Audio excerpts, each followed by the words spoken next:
लाड़काणे खां ख़बर पहुचाईंदासीं अवां ताईं त पाकिस्तान पीपल्स पार्टी तरफ़ां लाड़काणे शहर जे SSP चौक ते थर जे रहवासी मशहूर मजसिमे साद फ़कीरुनि पारां मुल्क जे अॻूणे वज़ीर आज़म शहीद मोहतरमा बेनज़ीर भुट्टो जो ख़ूबसूरत मजसिमो लॻायो वियो आहे, जंहिंखां पोइ चौक जी ख़ूबसूरती में इज़ाफ़ो थी वियो आहे। तफ़सील मूजिब पाकिस्तान पीपल्स पार्टी के चेयरमैन बिलाल भुट्टो ज़रदारी जो पॉलिटिकल सेक्रेटरी जमील अहमद सुमरो,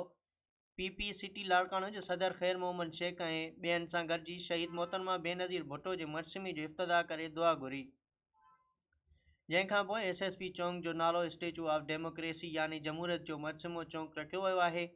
उन मौक़े ते मीडिया सां ॻाल्हाईंदे जमील अहमद सुमरो चयो त अॼु असांजे लाइ वरी सआदत जो ॾींहुं आहे जो चेयरमैन बिलाल भुट्टो ज़रदारी लाड़काणे वारनि जे लाइ शहीद मोहतरमा बेनज़ीर भुट्टो जो मजसिमो स्टेचू ऑफ डेमोक्रेसी यानी जमहूरियत जो मजसिमो तोहफ़े तौरु ॾिनो आहे, जंहिंमें वफ़ाक़ी या सूबाई सरकारी समेत म्यूनिसिपल कॉर्पोरेशन जो टको बि ख़र्च नाहे थियो। उनजो ख़र्च चेयरमैन पाण भरियो आहे, जंहिंखां पोइ हुन चौक खे SSP चौक जो चवण बजाए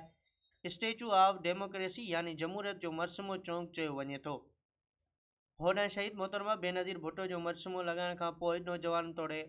हर उमिरि जे माण्हुनि मजसिमे सां गॾु सेल्फियूं ठाहे टिकटॉक जे लाइ वीडियोज़ ठाहियूं, ख़ुशी जो पिणु इज़हार कयो आहे।